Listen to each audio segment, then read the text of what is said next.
Hello and welcome back. Today is day 2. We're reading The 100 Years' War on Palestine by Rashid Khalidi.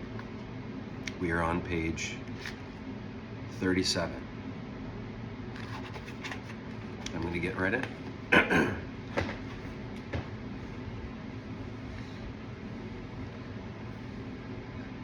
Do my best to stay centered and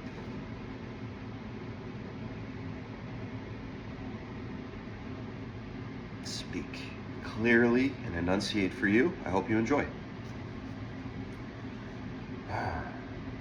As we have seen, one of the officials most deeply involved in depriving Palestinians of their rights was Britain's Foreign Secretary, Lord Arthur Balfour, a diffident, worldly patrician and former Prime Minister and nephew of longtime Tory Prime Minister Lord Salisbury.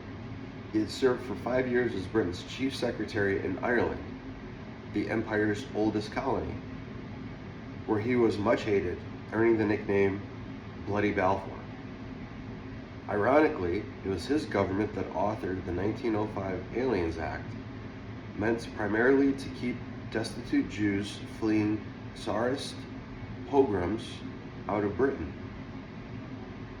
A confirmed cynic, he nevertheless held a few beliefs, one of which was the utility to the British Empire and the moral rightness of Zionism, a cause to which he was enlisted by Chaim Weizmann.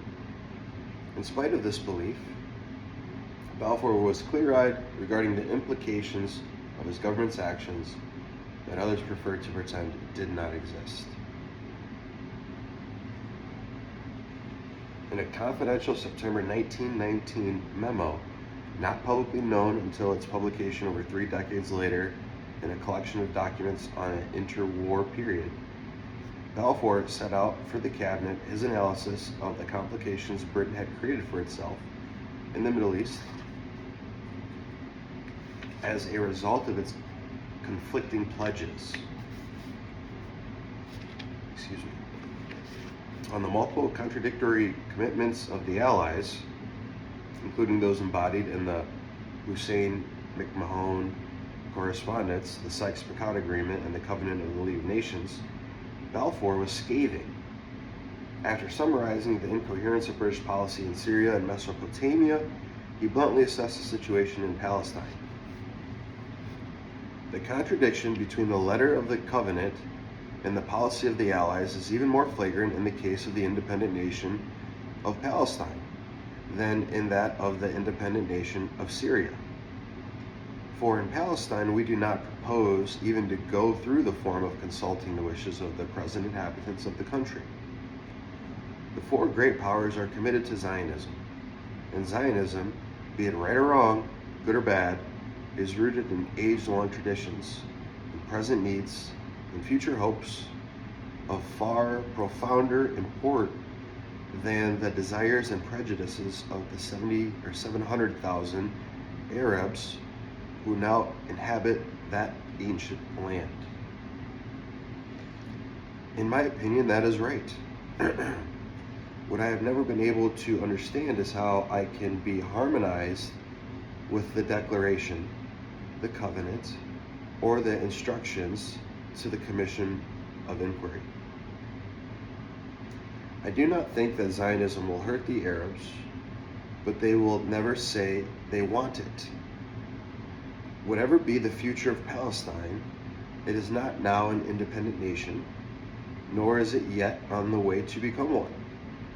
Whatever deference should be paid to the views of those who live there, the powers in their selection of a mandatory do not propose, as I understand the matter, to consult them.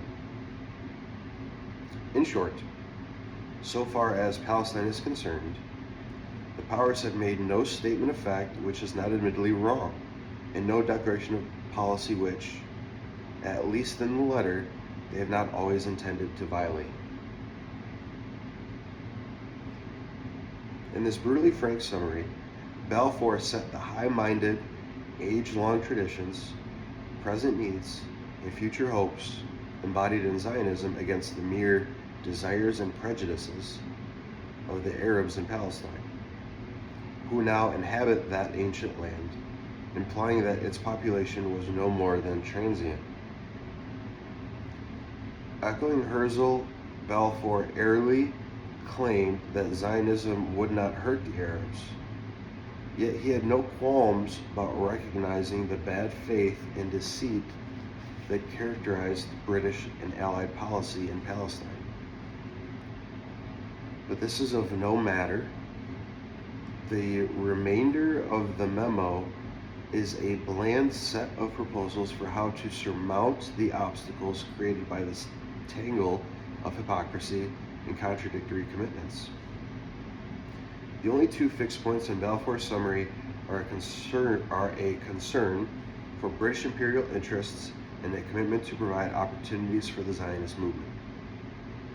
His motivations were a piece with those of most other senior British officials involved in crafting Palestine policy. None of them were as honest about the implications of their actions. What did these contradictory British and Allied pledges and a mandate system tailored to suit the needs of the Zionist project produce for the Arabs of Palestine in the interwars years? What did these contradictory British and Allied pledges and a mandate system tailored to suit the needs of the Zionist project produce for the Arabs of Palestine in the interwar years? The British treated the Palestinians with the same contemptuous condescension they lavished on other subject peoples from Hong Kong to Jamaica. Their officials monopolized the top offices in the mandate government and excluded qualified Arabs. They censored the newspapers, banned political activity when it discomfited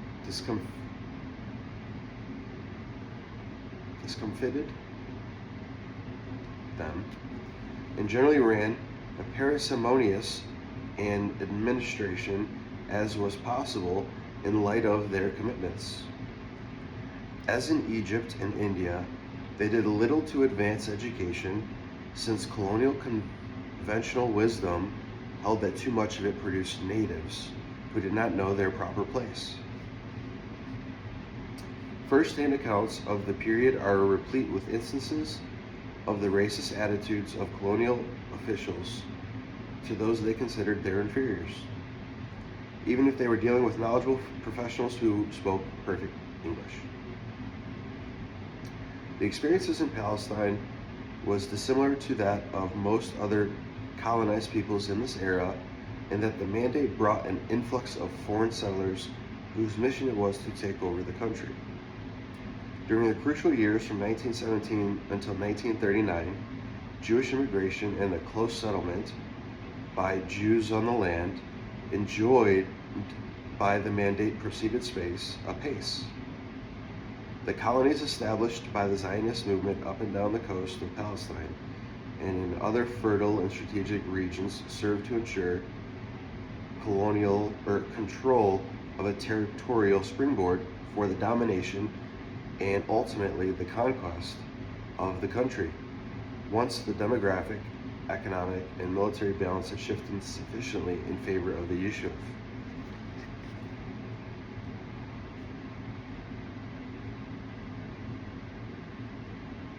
In short order, the Jewish population tripled as a proportion of the total population, growing from a low of about 6% of the whole at the end of World War I to about 18% by 1926.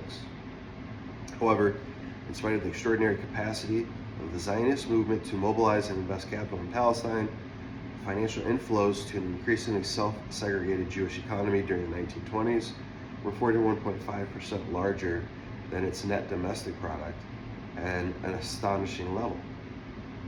Between 1926 and 1932, the Jewish population ceased to grow as a proportion of the country's population, stagnating at between 17 and 18.5%. Some of these years coincided with the global depression, when Jews leaving Palestine outpaced those arriving and capital inflows decreased markedly. At that point, the Zionist project looked as if it might never attain the critical demographic mass it would make Palestine as Jewish as England is English, in Wiseman's words. Everything changed in 1933 when the rise to power in Germany of the Nazis, who immediately began to persecute and drive out all the well-established Jewish community. With discriminatory immigration laws in place in the United States, the United Kingdom, and other countries, many German Jews had nowhere to go but Palestine. Hitler's ascendancy proved to be one of the most important events in the modern histories of both Palestine and Zionism.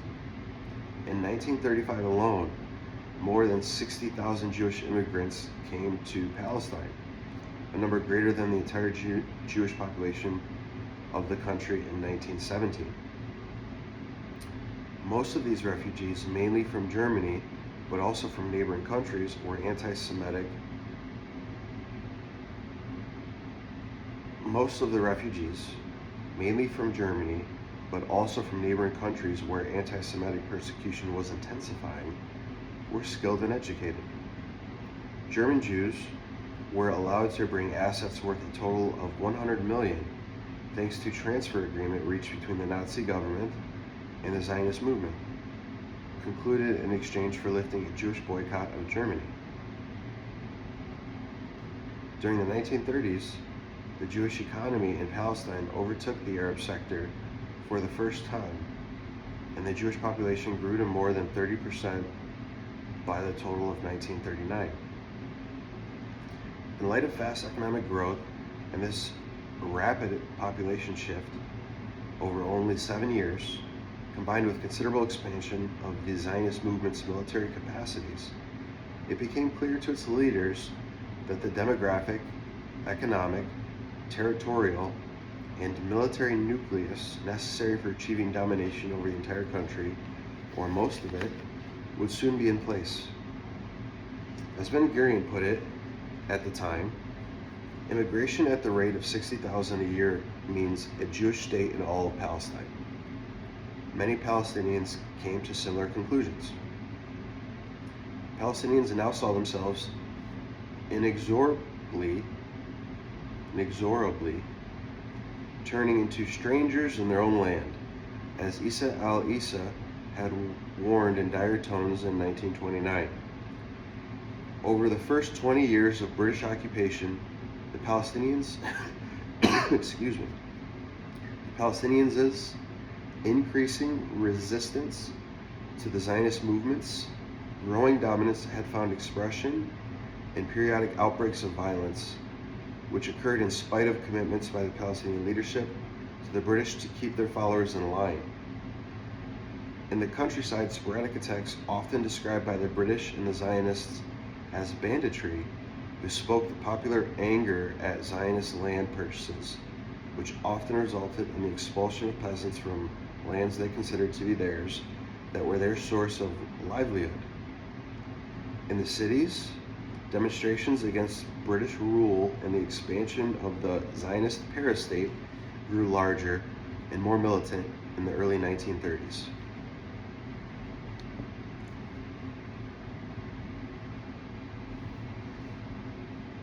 Trying to maintain control of events, the elite nobles organized a pan-Islamic conference where sending several delegations to London and coordinating various forms of protest. These leaders, however, unwilling to confront the British too openly, withstood Palestinian calls for a full boycott of the British authorities and a tax strike. They remained unable to see that their timid diplomatic approach could not possibly convince any British government to renounce its commitments to Zionism or to acquiescence in the Palestinians' demands.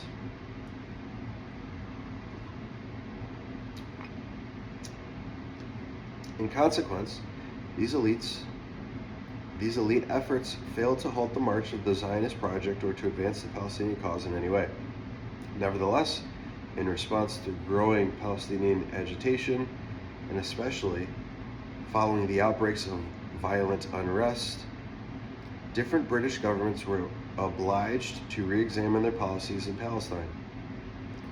The result was a variety of commissions of inquiry and white papers. These included the Hayward Commission in 1920, the Churchill White Paper in 1922, the Shaw Commission in 1929, the Hope-Simpson Report in 1930, the Passfield White Paper in 1930, the Peel Commission in 1937, and the Woodhead Commission in 1938. However, these policy papers recommended only limited measures to placate the Palestinians, most of which were countermanded by the government in London under pressure from the Zionists, or proposed a course of action that only compounded their deep sense of injustice. The eventual result was an unprecedented countrywide violent explosion in Palestine starting in 1936. The frustration of the Palestinian population at their leadership's ineffective response over 15 years of congresses, demonstrations, and futile meetings with obdurate British officials finally led to a mass grassroots uprising. It started with a 6-month general strike, one of the longest in colonial history, launched spontaneously by groups of young, urban, middle-class militants, many of them members of the Istiqlal Party, all over the country. The strike eventually developed into the Great 1936 to 1939 Revolt, which was the crucial event of the interwar period in Palestine. In the 2 decades after 1917, the Palestinians had been unable to develop an overarching framework for their national movement, such as the Wafd in Egypt, or the Congress Party in India, or Sinn Féin in Ireland. Nor did they maintain an apparently solid national front, as some other peoples fighting colonialism had managed to do. Their efforts were undermined by the hierarchical, conservative, and divided nature of Palestinian society and politics, characteristic of many in the region, and further sapped by a sophisticated policy of divide and rule adopted by the mandatory authorities, aided and abetted by the Jewish Agency. This colonial strategy may have reached its peak of perfection in Palestine after 100 years of maturation in Ireland, India, and Egypt.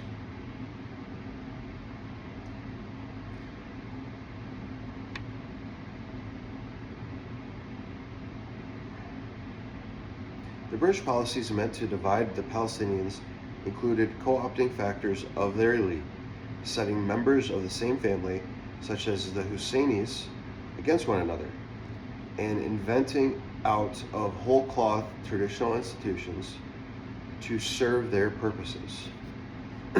Examples of these British creations were the position of Grand Mufti of all Palestine.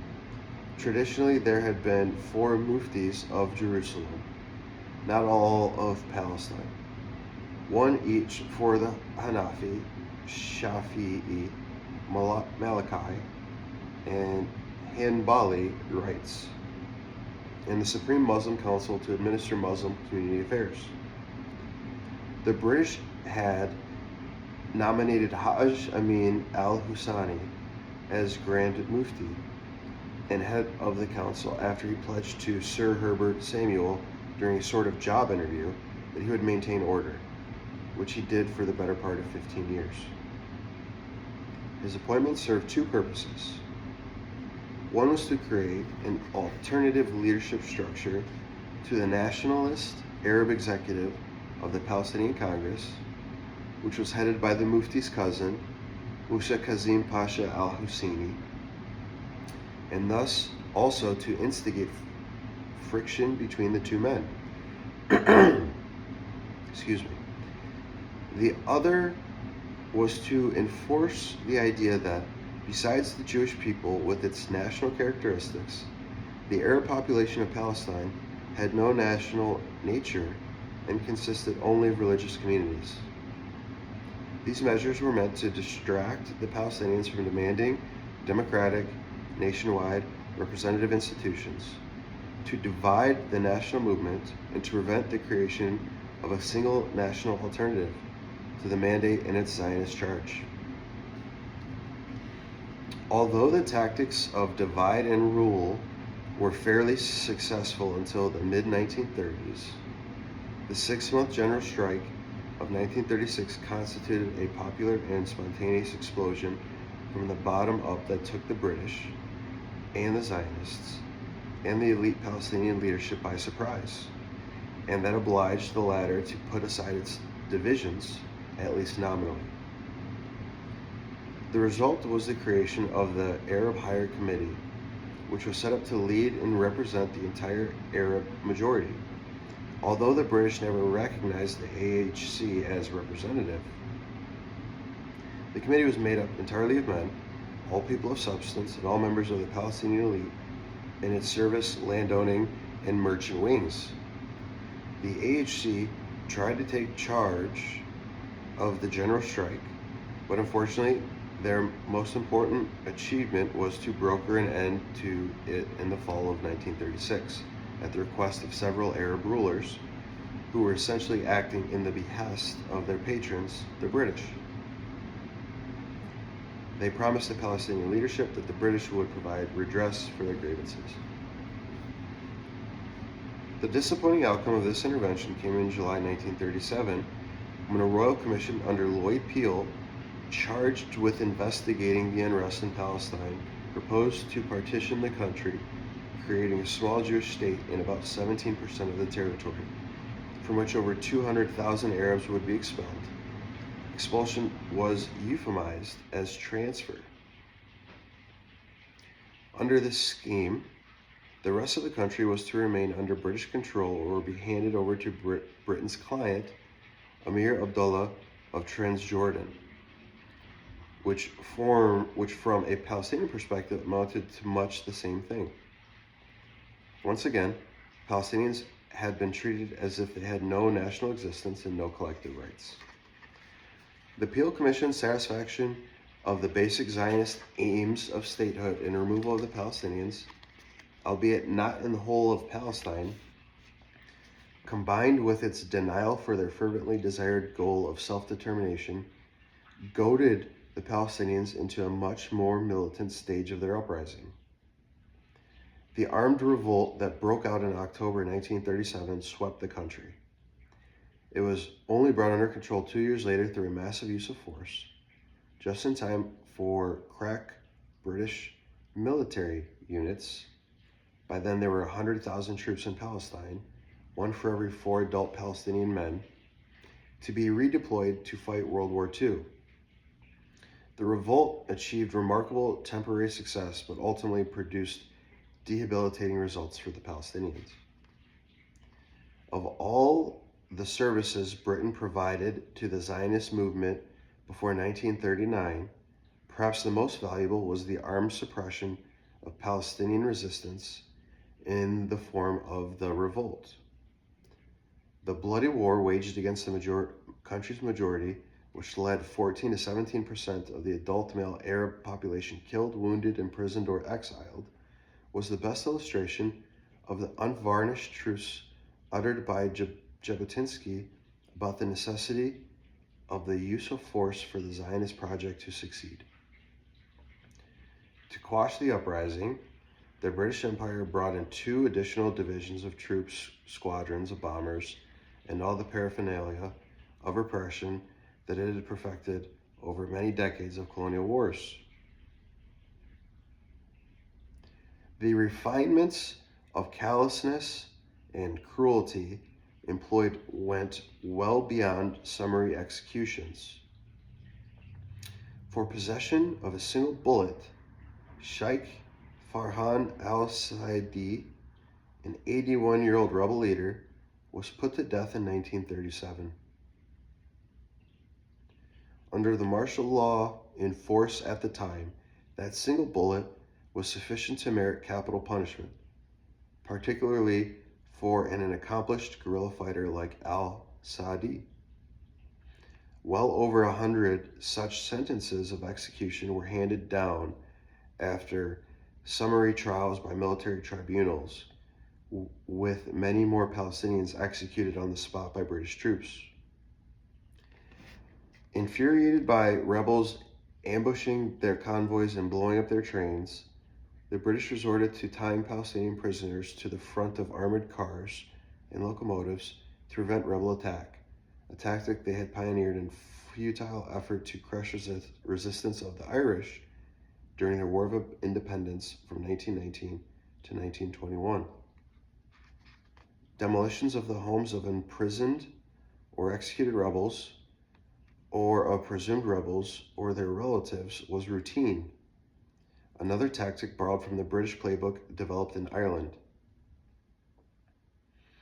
Two other imperial practices employed extensively in repressing the Palestinians were the detention of thousands without trial and the exile of troublesome leaders.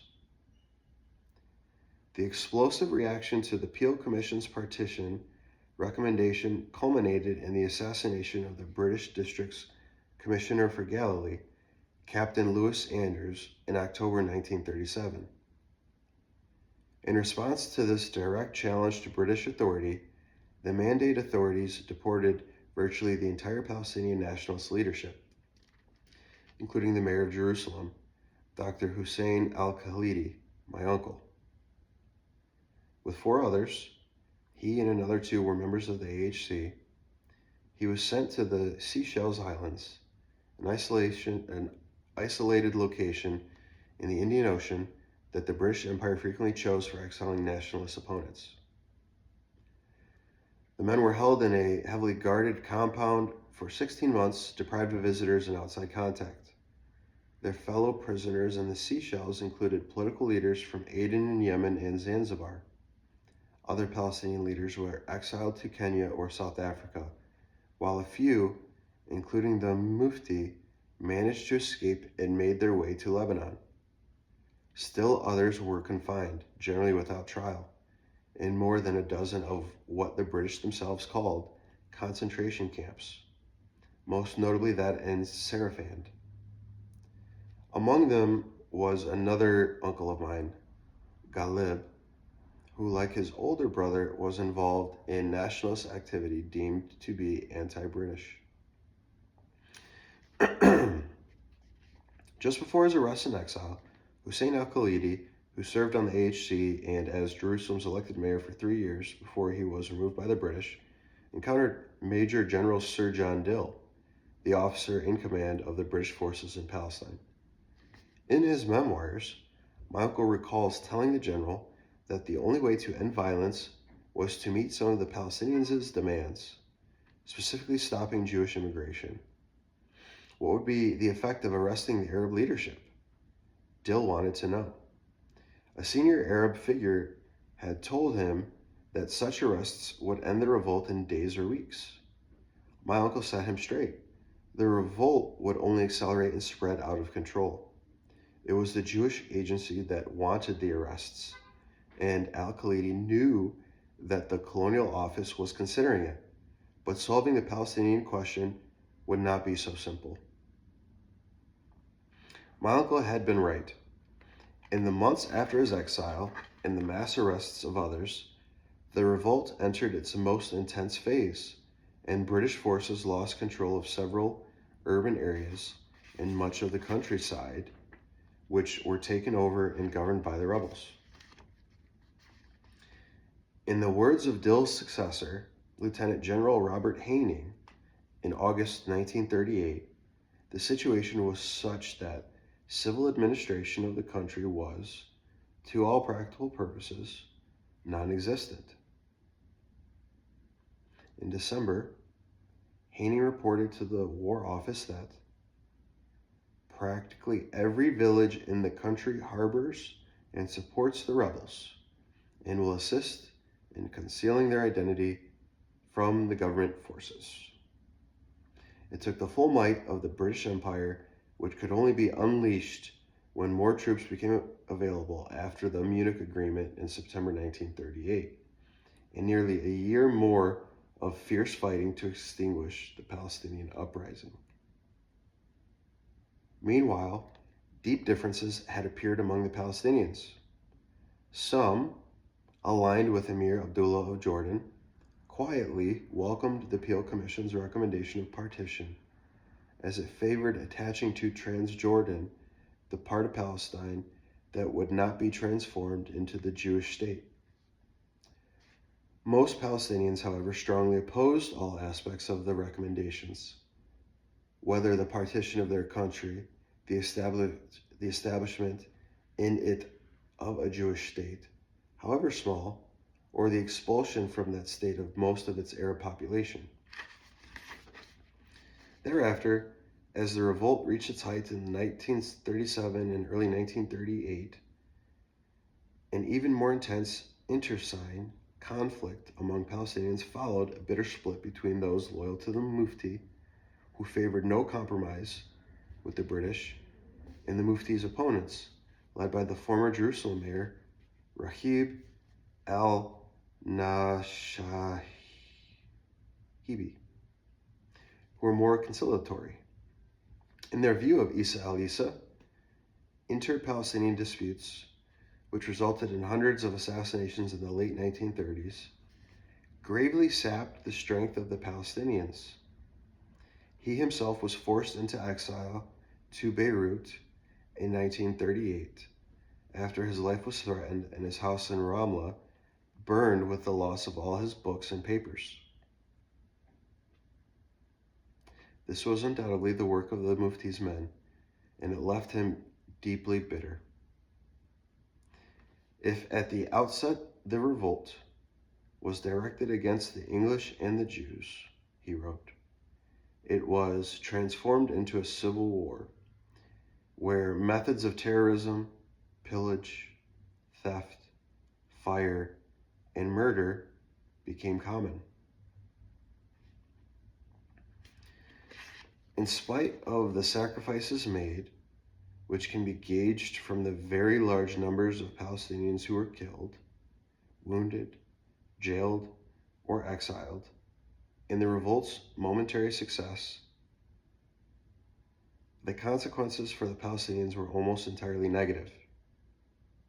The savage British repression, the death and exile of so many leaders, and the conflict within their ranks left the Palestinians divided, without direction, and with their economy debilitated by the time the revolt was crushed in the summer of 1939.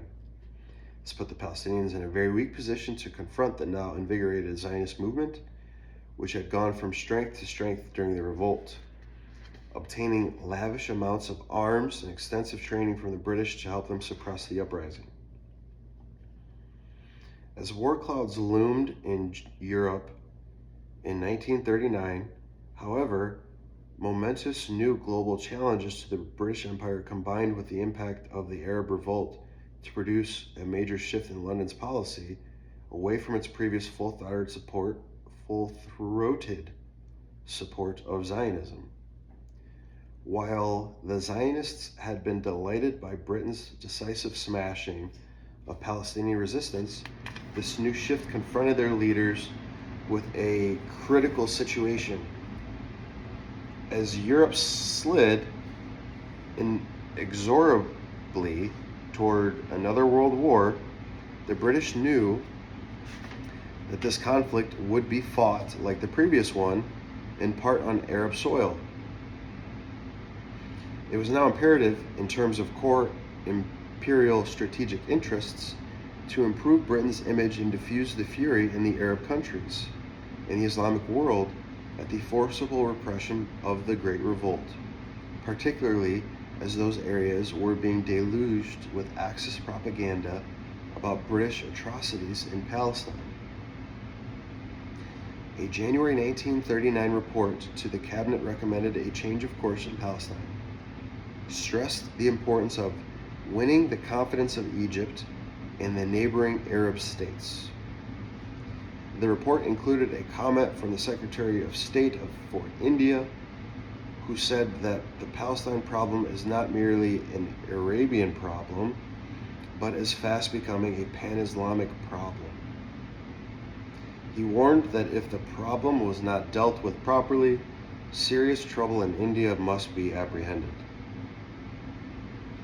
After the fall of a conference held in the spring of 1939 at St. James's Palace in London involving representatives of the Palestinians, the Zionists, and the Arab states, Neville Chamberlain's government issued a white paper in an attempt to appease outraged Palestinians, Arab, and Indian Muslim opinion.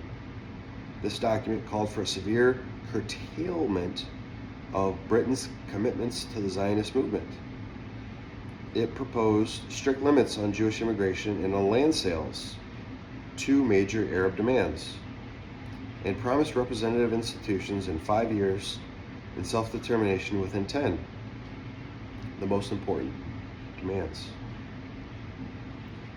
Although immigration was, in fact, restricted, none of the other provisions was ever fully implemented.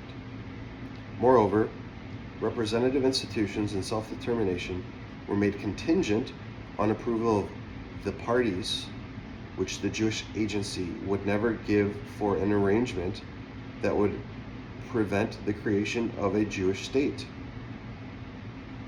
The minutes of the cabinet meeting of February 23rd, 1939, make it clear that Britain meant to withhold the substance of these two crucial concessions from the Palestinians, as the Zionist movement was to have effective veto power, which it would obviously use. The Palestinians might have gained an advantage, albeit a slight one, had they accepted the 1939 White Paper, in spite of its flaws from their perspective. Hussein al-Khalidi, for one, did not believe that the British government was sincere in any of its pledges. He stated acidly that he knew at the St. James's Palace Conference, which he was brought out of exile in the Seychelles to attend, that Britain never seriously intended for one moment to be faithful to its promises. From the first sessions, it was clear to him that the conference was a means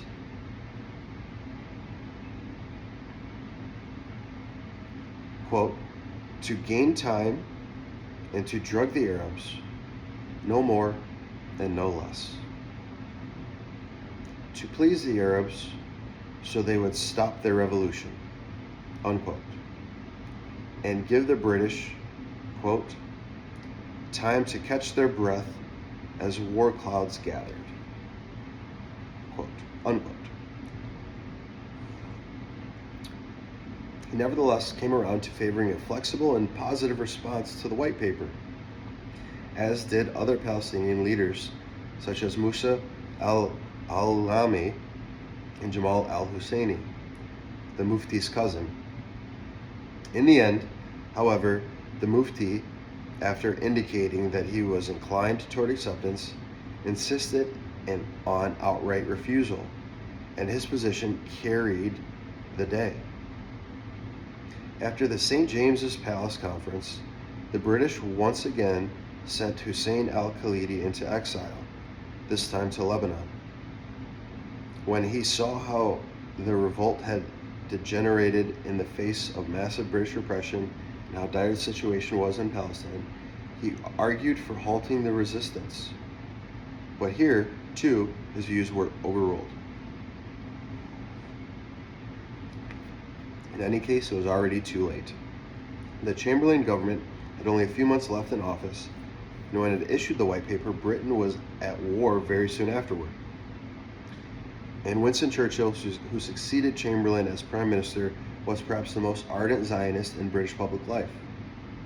More important, as World War II turned into a truly global conflict with the Nazi invasion of the Soviet Union and the entry of the United States into the war after Pearl Harbor, a new world was about to be born in which Britain would, at best, be a second-class power. The fate of Palestine would no longer be in its hands, But as Dr. Hussein bitterly noted, by this point Britain had already more than done its duty to its Zionist protege. Looking back in his 3-volume memoirs written in Beirut in 1949, during one of the many periods of exile he endured, my uncle believed that the primary problem faced by the Palestinians during the Mandate was the British. He deplored the bad faith and ineptitude of the leaders of the Arab states, and he directed balanced and mostly even-keeled criticism at the failures of the Palestinian leadership, including at times his own. He saw clearly the impact of the Zionist movement's single-minded focus on complete domination of Palestine and the competence and sheer deceitful audacity of its leaders, many of whom he knew personally. He, like most of his generation and class, Dr. Hussein reserved his true spleen for the British and their hostility toward the Palestinians. He knew many of their officials well. He had served as a senior medical officer under the Mandate administration before becoming mayor of Jerusalem. He later dealt with them as a negotiator, becoming mayor of Jerusalem. He later dealt with them as a negotiator at the St. James's Palace Conference in 1939, and then in Jerusalem through the fighting of 1947 through 1948, when he was one of the few Palestinian leaders to remain in the Holy City. Many were still in British-ordered exile. He apparently got on with the few British officials and the English he had learned at the Anglican St. George's School in Jerusalem, and the American University of Beirut served him well in his dealings with them. But his resentment of the hypocrisy, haughtiness, and duplicity of British officialdom in general was boundless. He took T.E. Lawrence of Arabia as a perfect example of British perfidy, although he was careful to contrast Lawrence's frank description in 7 Pillars of Wisdom of his deception of betrayal of the Arabs with the honesty and uprightness of British teachers and missionaries he knew in Jerusalem before the war. It was their consistent support for the Zionists that most angered Dr. Hussein. Even if British officials in Palestine became convinced of the unsustainable manifold costs of maintaining the iron wall to protect the Zionist project, whose leaders were often ungrateful for all that was done for them, their recommendations were almost invariably countermanded in London, at least until 1939. Scratch that. At least until 1939, the Zionists were able to place their supporters, or sometimes their leaders, like the formidable Chaim Weizmann, at the elbow of key British decision-makers in Whitehall, some of whom were also fervent Zionists. Dr. Hussein notes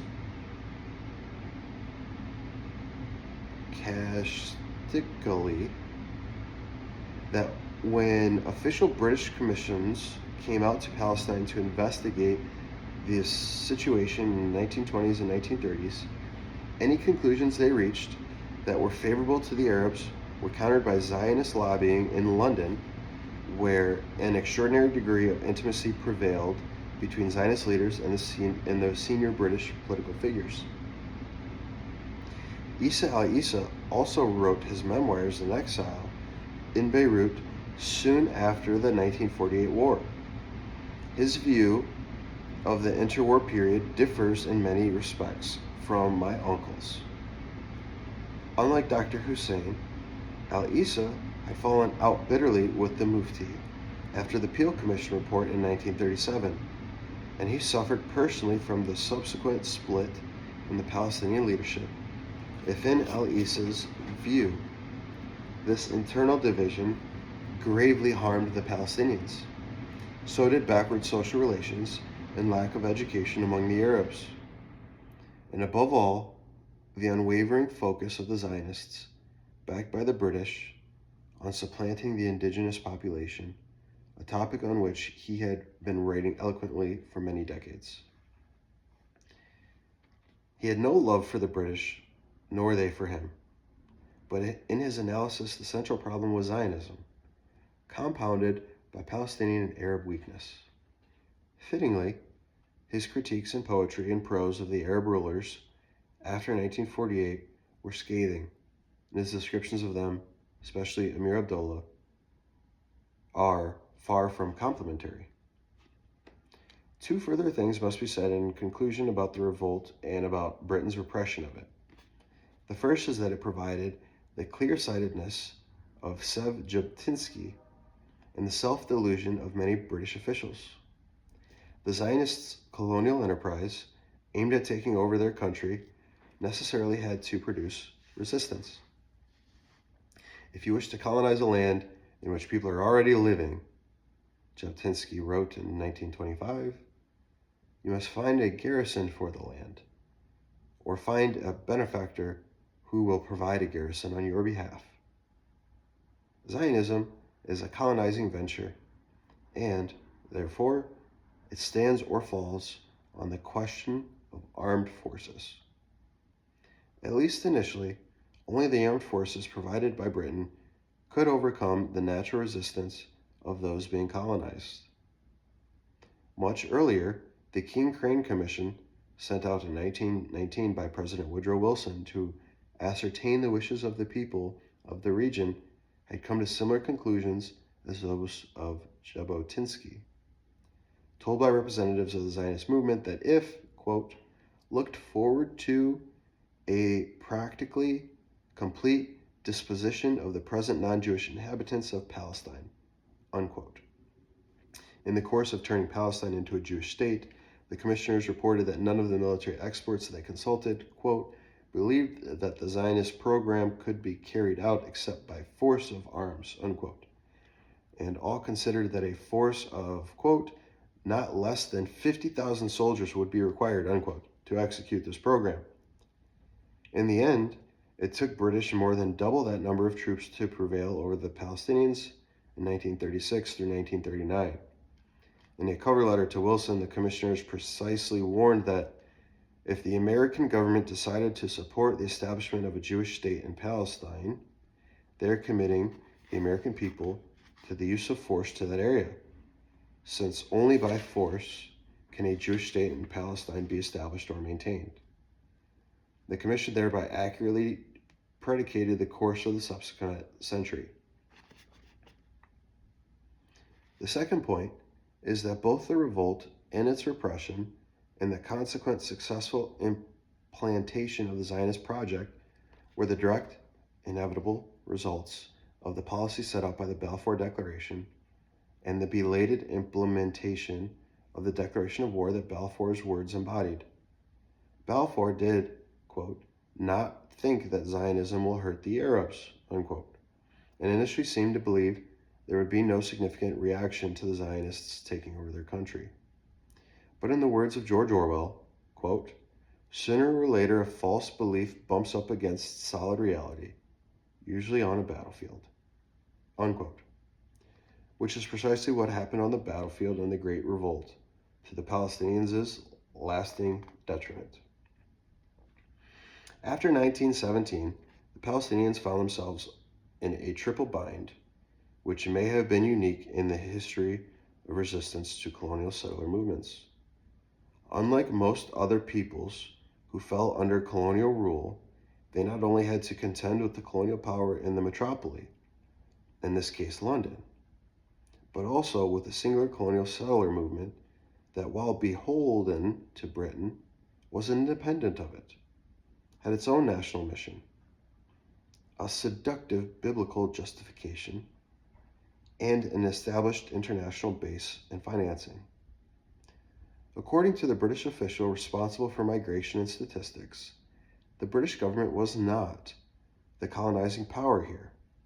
The Jewish people are the colonizing power. Making matters worse was that Britain did not rule Palestine outright. It did so as a mandatory power of the League of Nations. It was therefore bound, not just by the Balfour Declaration, but also by the international commitment embodied in the 1922 Mandate for Palestine. Time and time again, expressions of deep Palestinian dissatisfaction in the form of protests and disturbances caused British administrators on the spot and in London to recommend modifications in policy. However, Palestine was not a crown colony or any form of colonial possession where the British government was free to act as it pleased. If it appeared that Palestinian pressure might force Britain to violate the letter or the spirit of the mandate, there was intensive lobbying in the League's Permanent Mandates Commission in Geneva to remind it of its overarching obligations to the Zionists. Thanks to Britain's faithfulness to these obligations by the end of the 1930s, it was too late to reverse the transformation of the country or to change the lopsided balance of forces that had developed between the two sides. The great initial disadvantage under the Palestinians labored was compounded by the Zionist organizations' massive capital investments, arduous labor, sophisticated legal maneuvers, intensive lobbying, effective propaganda, and covert and overt military means. The Jewish colonists' armed units had developed semi-clandestinely until the British allowed the Zionist movement to operate military formations openly in the face of the Arab revolt. At this point, the Jewish agency's collusion with the mandatory authorities reached its peak.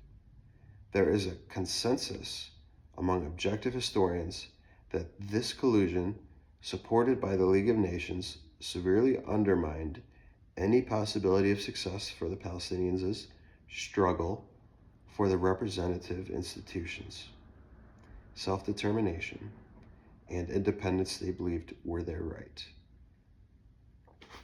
What the Palestinians might have done to get out of this triple bind is an impossible question to answer.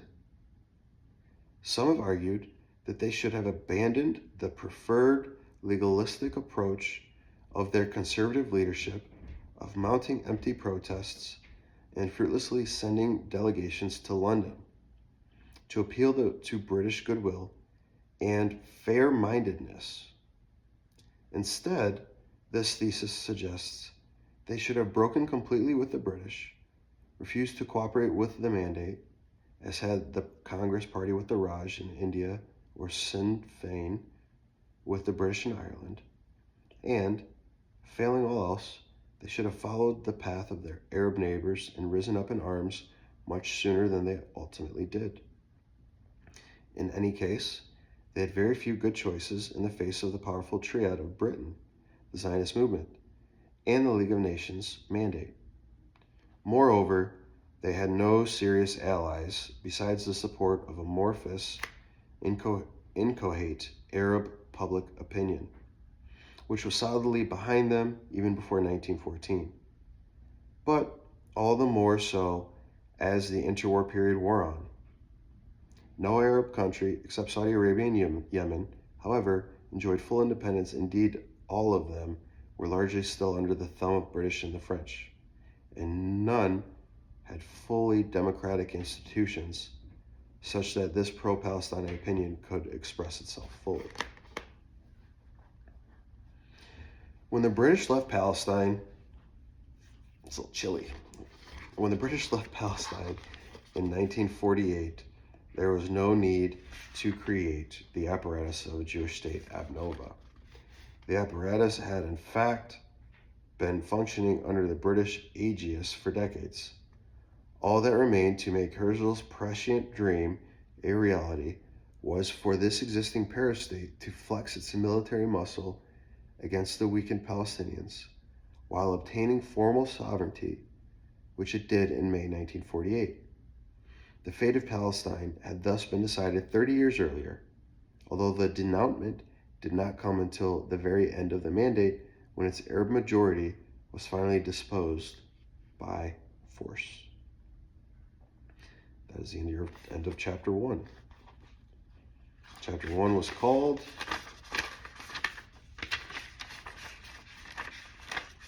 First Declaration of War, 1917 to 1939.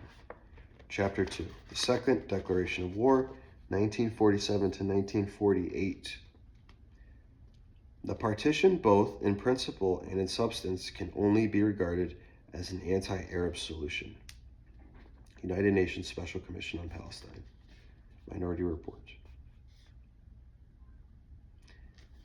A few months before he died in 1968, my father, sensing that he had little time left, sat with me in our dining room and told me of a message he had been asked to deliver 2 decades earlier. I was a 19-year-old college student at his time. He bade me to listen carefully. In 1947, my father, Ismail Rashid al-Khalidi, returned to Palestine for the first time in 8 years. He had left in the fall of 1939 for graduate study at the University of Michigan, and thereafter at Columbia University in New York, and remained in the United States during World War II, working at the Office of War Information as an Arabic language broadcaster to the Middle East.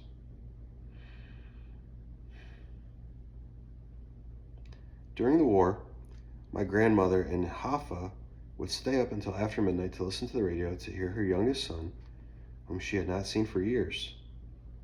At the time of his return visit to Palestine, he was serving as secretary of the newly formed Arab American Institute. My Lebanese-born mother worked there too. It was where my parents had met. The institute had been set up by a group of notable Arab Americans under the direction of Professor Philip Khalidi of Princeton to raise American awareness of the situation of Palestine, and in a Middle Eastern tour to introduce its work to the leaders of the newly independent Arab states, had brought my father to Jerusalem. His brother, Dr. Hussein Fakhri al-Khalidi, the former mayor of Jerusalem, was older by 20 years. In view of the great age of their father and Dr. Hussein's eminence, Ismail and the 3 other younger siblings, Ghalib, Fatima, and Yaqub, had been placed under the charge of Dr. Hussein, who oversaw discipline, money, and other matters. Another older brother, Ahmed, who was a widely recognized educator, writer, and the head of the government Arab College in Jerusalem, was in charge of their education.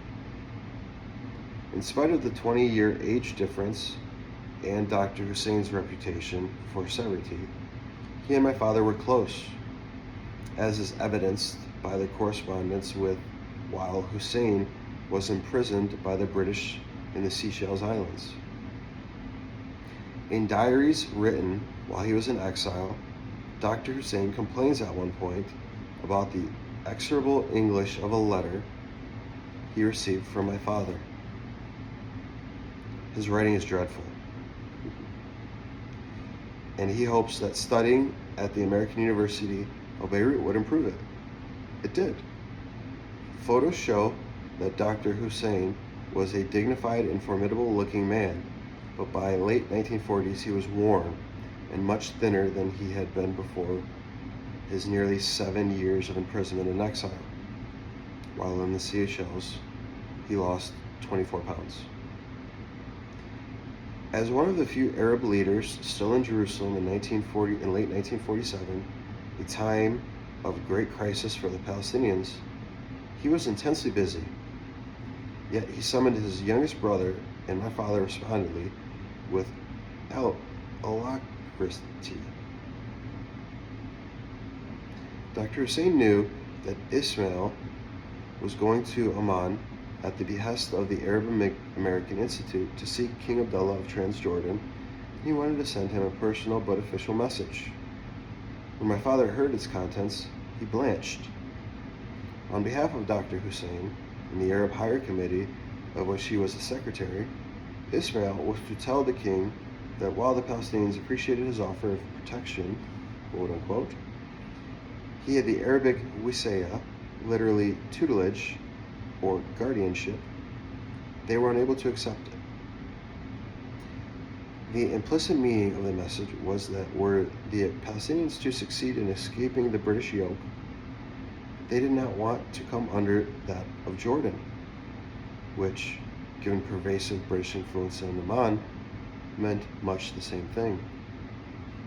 They aspired to control their own fate. My father weakly protested that passing on the most unwelcome news would ruin his visit, which was meant to gain the king's support for the works of the Arab American Institute. Dr. Hussein cut him off. Other envoys had brought King Abdullah the same message repeatedly, but he had refused to listen. Given the importance of family ties, he would be obliged to believe it coming from Dr. Hussein's own brother. He curtly told Ishmael to do as he had been asked and ushered him out of the office. My father left with a heavy heart. Respect for his older brother obliged him to transmit the message, but he knew that his visit to Amman would not end well. King Abdullah received his guest and listened politely, but without great interest to Ishmael's enthusiastic report of how the Arab American Institute was working to change American opinion on Palestine, which, even then, was overwhelmingly pro-Zionist and largely ignorant of the Palestinian cause. For decades, the king had attached his fortunes to those of Great Britain, which subsidized his throne, paid for and equipped his troops, and officered his Arab legion. By contrast, the United States seemed far away and insignificant, and the king appeared manifestly unimpressed. Like most Arab rulers at the time, he failed to appreciate the post-war rule of the United States in world affairs. Having carried out the main part of his mission, my father then hesitantly conveyed the message to Dr. Hussein and entrusted to him. The king's face registered anger and surprise, and he abruptly stood up, compelling everyone else in the room to stand as well. The audience was over. Exactly at that moment, a servant entered, announcing that the BBC had just broadcast the news of the UN General Assembly's decision in favor of the partition of Palestine.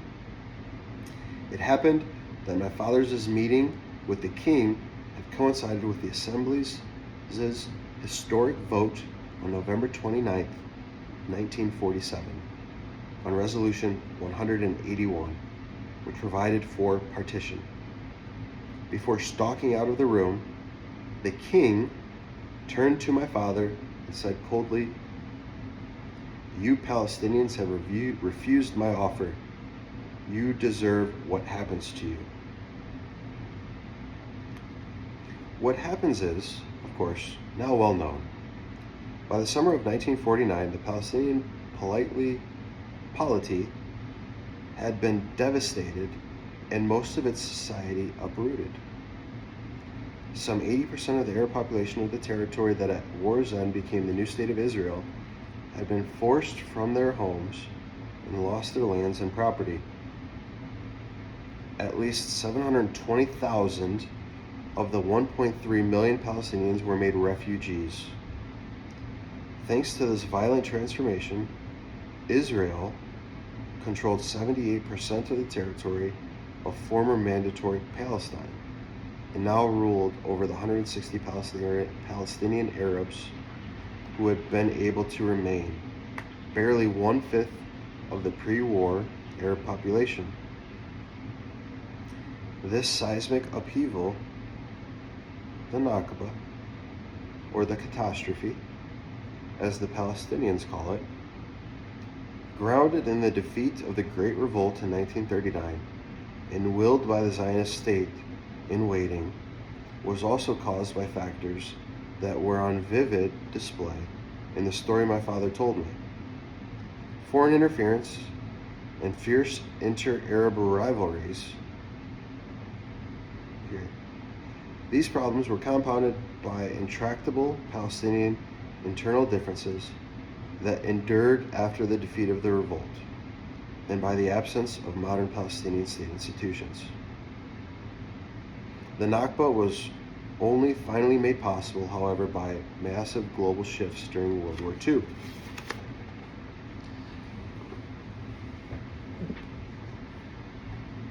The outbreak of war in 1939 put an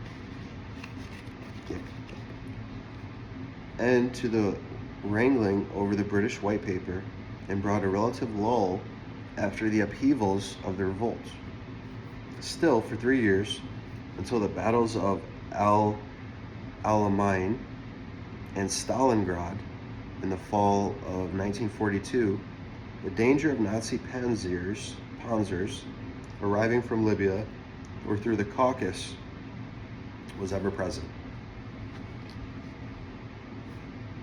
Jewish immigration slowed significantly as a result of the White Paper and wartime conditions, while Zionist leaders, enraged at what they perceived as Whitehall's abandonment of its commitments to Zionism, shrewdly looked to engineer a diplomatic realignment away from Britain and toward new patrons. However, during the lull, the Zionists were able to continue to build up their military capabilities. Under pressure from the Zionist movement and with the support from British Prime Minister Winston Churchill, a Jewish brigade group of the British Army was formed in 1949, providing the already considerable Zionist military forces with training and combat experience, offering a vital advantage in the conflict to come. By contrast, although a wartime boom in Palestine enabled some recovery from the damage caused to the Arab economy by the revolt, the Palestinians examined fragmented politically, with many of their leaders still in exile or in British detention, and failed to make sufficient preparations for the brewing storm. Over 12,000 Palestinian Arabs volunteered for the British Army during World War II, while many others, like my father, did war works for the Allies. But, unlike the Jewish soldiers from Palestine, they never constituted a single unit, and there were no Palestinian para-state to take advantage of the experience they had garnered. The end of the war brought a new phase of the colonial assault on Palestine, launched by the arrival in the Middle East of two great powers that had previously played small regional roles, the United States and the USSR. An empire that never fully acknowledged its colonial nature and whose domain had been restricted to the Americas and the Pacific. After Pearl Harbor, the United States suddenly became not just a global power, but the preeminent one. Starting in 1942, American ships, troops, and bases arrived in North Africa, Iran, and Saudi Arabia. They have not left the Middle East since. Meanwhile, the USSR, which had turned inward after the Bolshevik Revolution, spreading its ideology but avoiding projecting its strength, had the largest land army in the world as a result of the war, would liberate half of Europe from the Nazis, and become increasingly assertive in Iran, Turkey, and other areas to its south. Led by the dominant political figure in the Yishuv, David Ben-Gurion, the Zionist movement presciently foresaw the shift in the global balance of power. The key event in this realignment was the proclamation in 1942 at a major Zionist conference held at the Biltmore Hotel in New York of what was called the Biltmore Program. For the first time, the Zionist movement openly called for turning all of Palestine into a Jewish state. That exact demand was that Palestine be established as a Jewish commonwealth, as with the, quote, national home, unquote. This was another circumlocution circumlocution for full Jewish control over the entirety of Palestine, a country with a two-thirds Arab majority. It was no coincidence that this ambitious program was proclaimed to the United States, and in New York in particular. Then and now, the city with the largest Jewish population in the world. Before long, the Zionist movement had mobilized many American politicians and much of public opinion around this objective. This was a result of both of the movement's unceasing and effective public relations efforts, which the Palestinians and the fledgling Arab states were unable to match, and of widespread horror at the revelation of the destruction of most of European Jewry by the Nazis in the Holocaust. After President Harry Truman endorsed the goal of a Jewish state in the majority Arab land in the post-war wars, Zionism, once a colonial project backed by the declining British Empire, became part and parcel of the emerging American hegemony in the Middle East. Following the war, two crucial events that occurred in quick succession were emblematic of the obstacles ahead for the Palestinians. Their relations many of the Arab regimes were already fraught because of the Arab rulers' alignment with Britain, going back to their intervention to end the 1936 general strike and their involvement in the failed 1939 St. James's Palace Conference. Things grew worse in March 1945 when, under the aegis of Great Britain, 6 Arab states formed the Arab League. In his memoirs, Dr. Hussein describes the Palestinians' bitter disappointment that the member states decided to remove references to Palestine from the League's inaugural communique. That was dope. Let me reread that. Things grew worse in March 1945 when, under the aegis of Great Britain, 6 Arab states formed the Arab League. In his memoirs, Dr. Hussein describes the Palestinians' bitter disappointment that the member states decided to remove references to Palestine from the League's inaugural communique and to retain control over the choice of Palestinians' representative. The Egypt Prime Minister blocked Musa al-Alami, the Palestinian emissary, from attending the League's founding conference, but reversed his decision immediately when al-Alami secured a letter from Brigadier Clayton, a British intelligence officer in Cairo, who authorized his participation. Although the Alexandria Protocol of October 1944, whereby Egypt, Iraq, Syria, Lebanon, and Transjordan originally agreed to create the League, had stressed the importance of the cause of Arabs of Palestine, while regretting the woes that had been inflicted on the Jews of Europe. These states were barely independent of their former colonial masters. Britain, in particular, had a powerful influence on the foreign policy of all of them, and British hostility toward any independent Palestinian initiative had not been abated.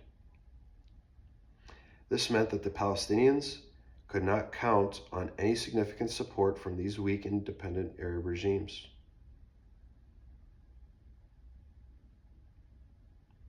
More far-reaching in its consequences was the formation of the Anglo-American Committee of Inquiry in 1946. This body was established by the British and U.S. governments to consider the urgent and pitiful situation of Jewish Holocaust survivors, 100,000 of whom were confined to displaced persons camps in Europe. The American and Zionist preference was for these unfortunates to be granted immediate entry to Palestine, neither the U.S. nor the U.K. being willing to accept them, in effect negating the thrust of the 1939 White Paper.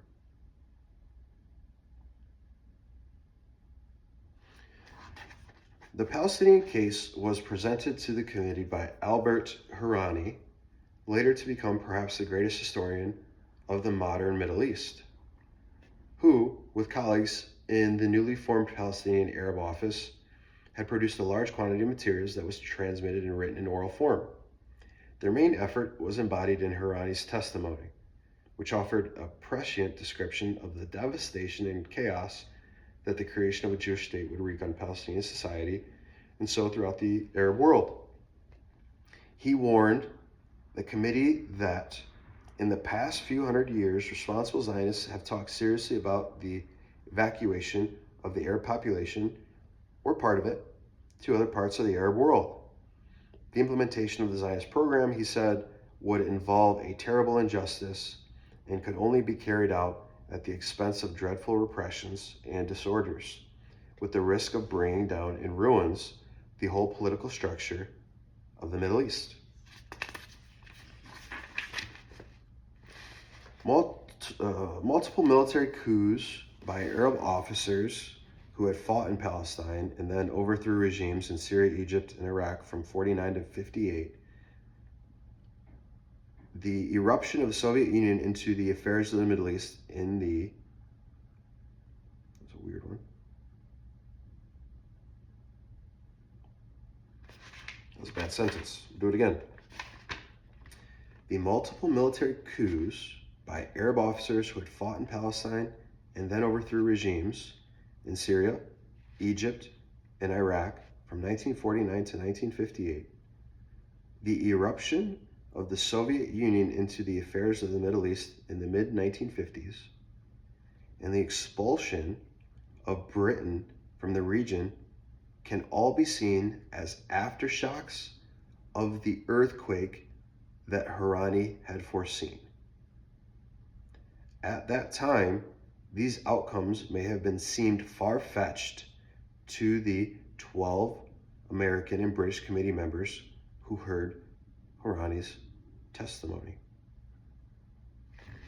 Reflecting the new balance of power between Britain and the United States, the committee ignored the case made by the Arabs and the preference of the British government, which was to continue to limit Jewish immigration to Palestine, to avoid antagonizing the country's Arab majority and the populations of the newly independent Arab states. The committee came to conclusions that mirrored precisely the desires of the Zionists and the Truman administration, including the recommendation to admit 100,000 Jewish refugees to Palestine. This signified that the 1939 White Paper was indeed a dead letter, that Britain no longer had the decisive voice in Palestine, and that it was the United States that would become the predominant external actor there, and eventually in the rest of the Middle East. Both events show clearly that at this advanced stage of the struggle to retain control of their homeland, the Palestinians had not developed effective Arab allies or the apparatus of a modern state, despite their intense patriotic feeling and the formation of a national movement strong enough to briefly pose a threat to British control of Palestine during the revolt. This absence meant that they were facing the well-developed Paris state for the Jewish agency without having a central state system themselves. This proved to be a fatal weakness military, financially, and diplomatically. Unlike the Jewish agency, which had been granted vital arms of governance by the League of Nations mandate, the Palestinians had no foreign ministry, no diplomats, as my father's stories attest, nor any other let me reread this.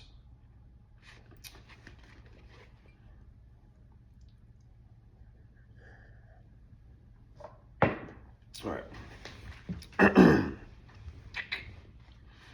Unlike the Jewish agency, which had been granted vital arms of governance by the League of Nations mandate, the Palestinians had no foreign ministry, no diplomats, as my father's story attests, nor any other government department, let alone a centrally organized military force. They had neither the capacity to raise the necessary funding nor international assent to creating state institutions.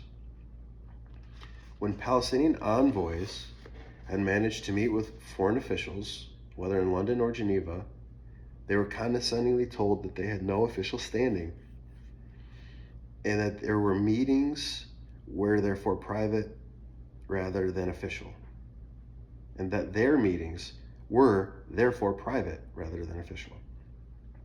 The comparison with the Irish, the only people to succeed in partially freeing themselves of colonial rule during World Wars I and II, is striking. In spite of divisions in their ranks, their clandestine parliament, the Dáil Éireann, their nation branches of government, and their centralized military forces ultimately out-administered and outfought the British. During these critical years leading up to the Nakba, the Palestinian disarray in regard to institution building was profound. The rudimentary nature of their organizational structures available to the Palestinians is clear from the recollections of Yusuf Said, who was appointed as the first Director General of the newly created Arab National Fund in 1946. The fund had been established by the Arab Higher Committee in 1944 to serve as a state treasury and an equivalent to the Jewish National Fund, which by then was almost half a century old.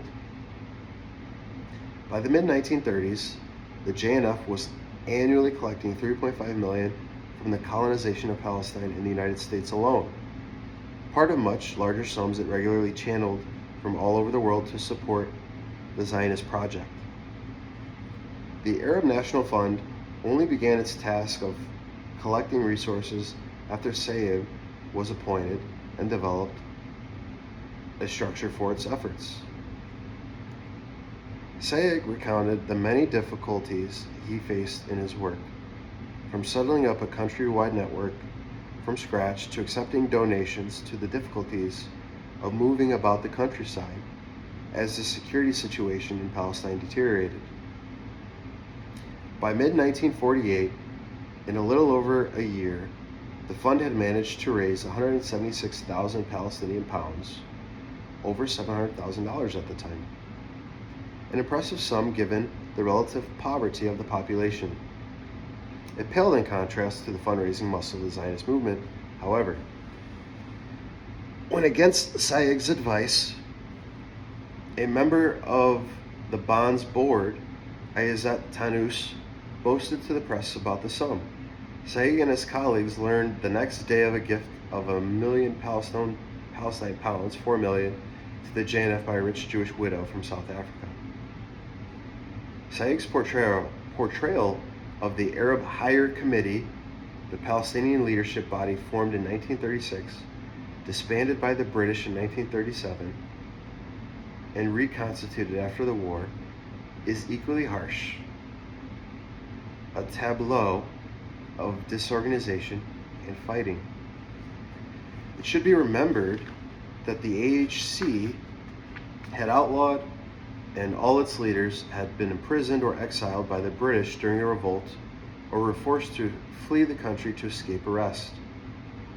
Some, like the Mufti, were exiled permanently, while others, among them Dr. Hussein, the Mufti's cousin, Jamal al-Husani, and Musa al-Almi, were only allowed to return to Palestine many years later, after being exiled in different countries. However, their return did not solve the problem. Said describes a situation when the committee, which had no bureaucratic apparatus, was suddenly faced with the daunting task of documenting the Palestinian case to the Anglo-American Committee of Inquiry, Said wrote. Now the Arab Higher Committee realized it did not have the intellectual skills among its members. Indeed, it had no structure at all. When Jamal Husseini left the office in the afternoon, he locked the door and put the key in his pocket. There was no secretariat. Absolutely no secretariat. one or two people to make coffee, not even a secretary who would take notes or type. It was that empty, the whole thing.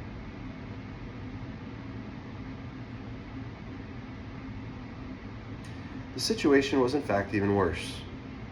Given the deep political and personal differences that divided its members and the inter-Arab rivalries that swirled around the AHC, all of these ills crippled the potential of another new organization formed in the immediate post-war era, the Arab Office, which the AHC had tasked with making the Palestinian argument to the Anglo-American Committee. Set up as the nucleus of a Palestinian foreign ministry and supported mainly by the pro-British Iraqi government headed by Nuri al-Said, the Arab Office had both a diplomatic and informational mission, with the goal of making the Palestinian cause better known. In contrast to the disarray of the other bodies, the Arab Office housed an extraordinarily and highly motivated group of men.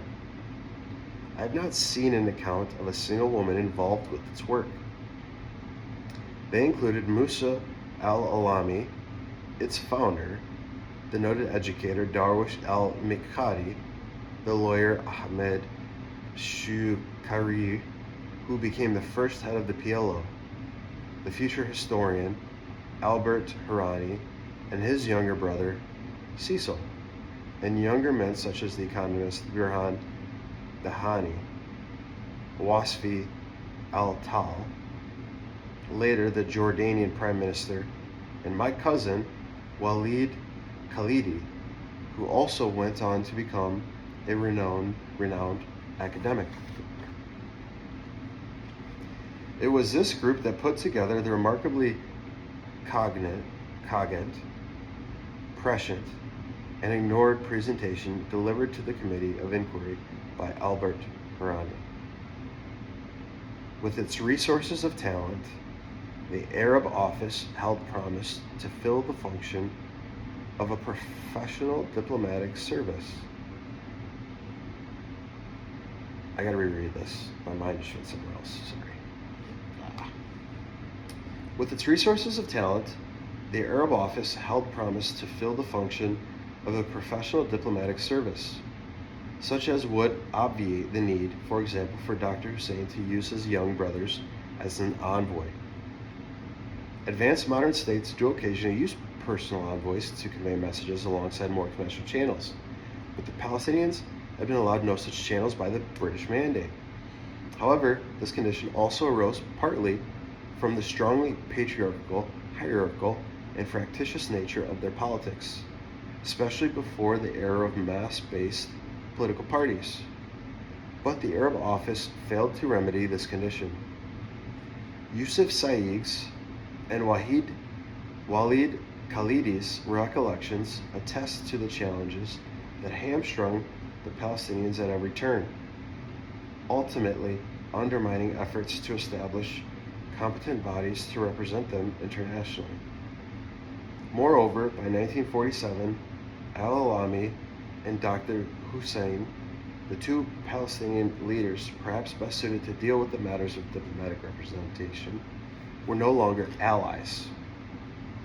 Walid Khalidi describes how al-Alami's high-handedness alienated colleagues, for which there is ample evidence in Dr. Hussein's memoirs.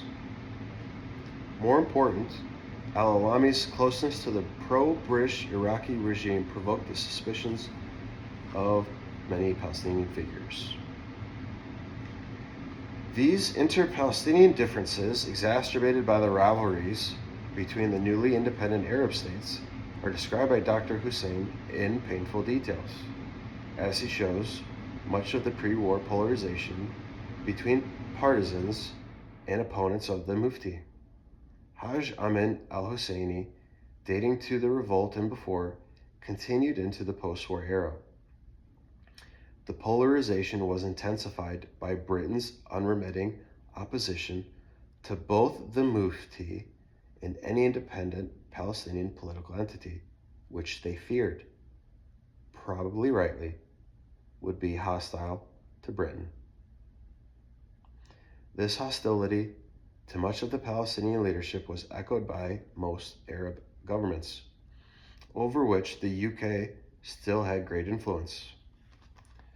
Britain's deft, behind-the-scenes management of Palestinians' representation at the Arab League's founding conference in March 1945 provides a striking example of the influence. Musa al-Alami, who did finally attend the conference, was an able lawyer, according to Dr. Hussein, who spoke well in defense of the Palestinian cause. But he was also very much in the confidence of the British, who sent him on diplomatic missions on their behalf all over the region in 1945 through 1946, at one point providing him with a British bomber for trips to Saudi Arabia, Iraq, and other Arab countries.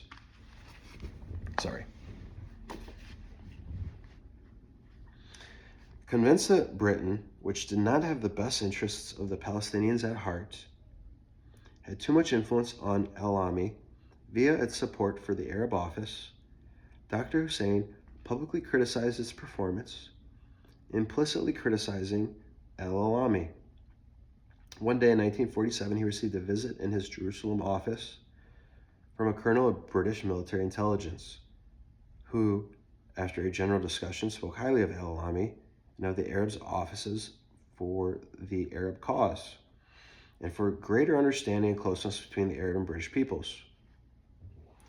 Dr. Hussein, whose hostility to Britain had intensified after the crushing of the Great Revolt and his own years of British-imposed exile, kept his views to himself, but was puzzled by the visit. When he continued to disparage the Arab office publicly for its failures to coordinate with the Arab Higher Committee, his military visitor returned. This time, the colonel remained standing while bluntly delivering his message.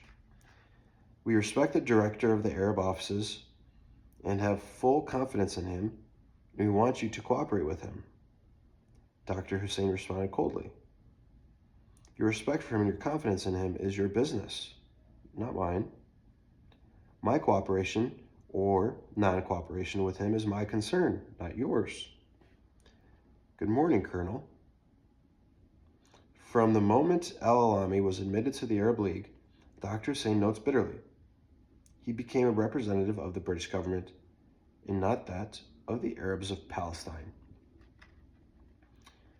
Musa al-Alami had also managed to earn the distrust of Haj Amin al-Husani, the still exiled Mufti, who, after relocating to Cairo from Germany in 1946, had immediately re-engaged in Palestinian politics.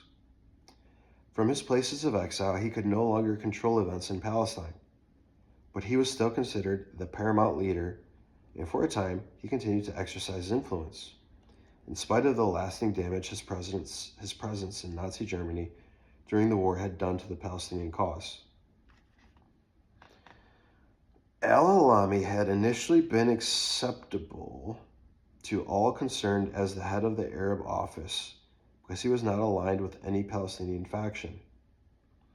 It helped that his sister was married to Mufti's cousin, Hamal al-Husani. However, by 1947, that non-alignment came to irk the Mufti, who prized loyalty above all other virtues. Yusuf Said, whose work with the Arab National Fund involved meeting the Mufti several times, was positively inclined toward him, but he nevertheless understood the profound limitations of the Mufti's traditional style of leadership. The basic weakness of the Mufti was that he thought that the merit of the cause he was working for, namely setting up an independent Palestine, saving Palestine from taking over by the Zionists, was enough in itself. Because it was a just cause, he did not build a fighting force in the modern sense. I think part of it was that he feared a big organization. He felt that he could not control a big organization. He could control an entourage, people to whom he whispered, who would whisper to him. A big organization would have to be decentralized to a certain point, and he would lose touch. And perhaps he would have to depend on them, and they would depend less on him. Perhaps he was afraid that some leading younger fighter would emerge who would be charismatic and would take away some loyalty and support that was his. Much in this acute analysis of the patriarchal nature of the Mufti's approach applied to the entire generation of men of his class born during the late Ottoman Empire who dominated the Palestinian leadership, and for that matter, politics in most of the Arab world. There was a nascent political parties with a diverse social base in Palestine and elsewhere, such as the Syrian National Party to which Saiga belonged, but except for Egypt, where the Wad, a genuine mass-based political party, had dominated the country's politics since 1919.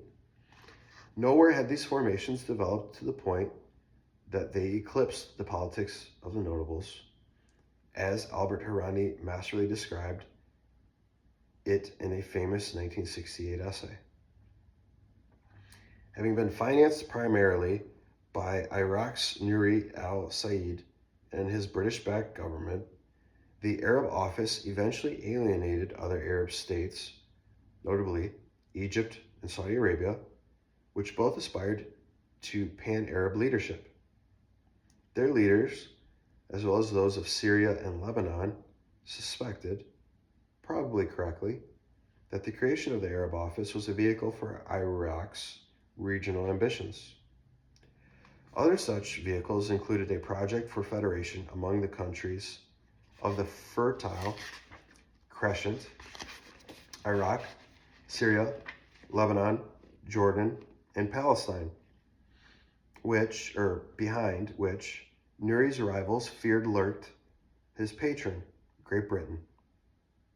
The Arab states' opposition, expressed through the Arab League in Cairo, itself under Egyptian influence, gravely undermined the authority and capacity of the Arab Office.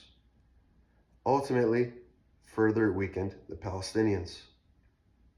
Meanwhile, King Abdullah of Transjordan had his own ambitions to dominate as much as possible of Palestine, having done his best to come to terms with both the Zionists and his British backers over his plans for the country. As Avi Shlaim reports in Collusion Across the Jordan, his account of this era, extensive clandestine contact took place between King Abdullah and Jewish agency leaders, later Israeli prime ministers Moshe Sharett and Golda Meir. As the United Nations moved towards partition of Palestine, the king repeatedly met with them secretly in the hope of reaching an accord in which Jordan would incorporate the part of Palestine to be designed for its Arab majority. The king confidently gave them assurances that the Palestinians would come around and assent his rule. Thus Abdullah, unlike Iraq's Nuri, had no use for any form of independent Palestinian leadership or for a body like the Arab Office that would serve as their diplomatic arm. Beyond the strength and broad external support enjoyed by the Zionists, in contrast with their weakness and fragmentation of the Palestinian national movement, the newly independent Arab states, Iraq, Transjordan, Egypt, Syria, and Lebanon, were frail and fraught with rancorous disunity, and the Palestinians had to contend with their dueling ambitions. In his ambition to impose his tutelage on the Palestinians, King Abdullah was in competition with Egypt's King Farouk and King Abd al-Aziz ibn Saud of Saudi Arabia. Other Arab leaders occasionally entertained complex, ambiguous, and surreptitious contacts with the Zionist movement, often to the detriment of the Palestinians. At the same time, many Arab rulers continued to lean heavily on personal relations with the undependable British advisors, even as British power was waning. King Abdullah, his brother King Faisal of Iraq, and his successors there and King Abd al-Aziz ibn Saud relied on British officials, current or former, whose positions were ambiguous. One such was the commander of Abdullah's army, Lieutenant General Sir John Bagat Glub, known as Glub Pasha. In some cases, these rulers were obliged by treaty to have such advisors, all of whom owed their primary loyalty to Great Britain, not the Arab leaders they advised. This was also the case with the foreign diplomats, from whom the Arab leaders accepted counsel and sometimes orders. The British ambassador's residence in Amman abutted the royal palace, providing for a short trip through the back garden to offer guidance to the king. At times, such advice was quite muscular. In 1942, Ambassador Sir Miles Lampson, unhappy with the Egyptian government of the day, ordered British tanks to surround Abdeen Palace in Cairo, entered the palace grounds in his Rolls-Royce, had the palace doors shot open, and commanded King Farouk to appoint Britain's choice of prime minister.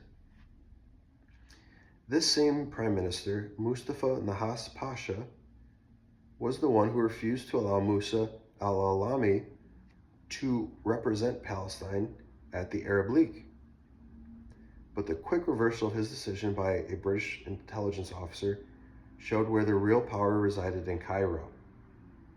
However much Arab leaders may have wished to demonstrate their post-war independence, the poor, backward states they led were entangled in a thick web of dependency based on unequal treaties, continued foreign military occupation, and external control of their natural and other resources. In relation to the newly powerful United States, the Arab leaders, many of them chosen by their foreign overlords for their pliability, demonstrated feebleness combined with a striking lack of expertise and global awareness. King Abd al-Aziz of Saudi Arabia, who had far-sightedly signed a crucial agreement with American oil companies in 1933 to the detriment of British oil interests, met with an ailing Franklin D. Roosevelt on board a U.S. warship in the spring of 1945, weeks before the American leader's death.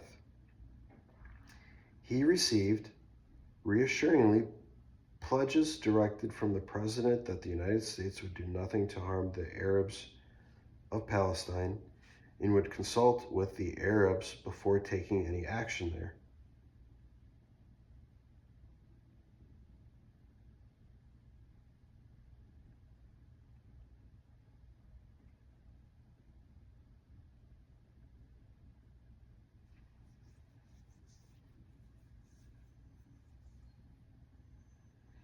I gotta reread this paragraph.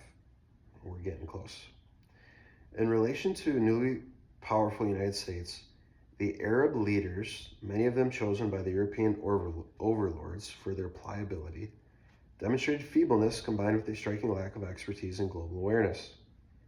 King Abd al-Aziz of Saudi Arabia, who had farsightedly signed a crucial agreement with American oil companies in 1933 to the detriment of British oil interests, met with an ailing Franklin D. Roosevelt on board a U.S. warship in spring of 1945, weeks before the American leader's death. He received reassuring pledges directly from the president that the United States would do nothing to harm the Arabs of Palestine and would consult with the Arabs before taking any action there.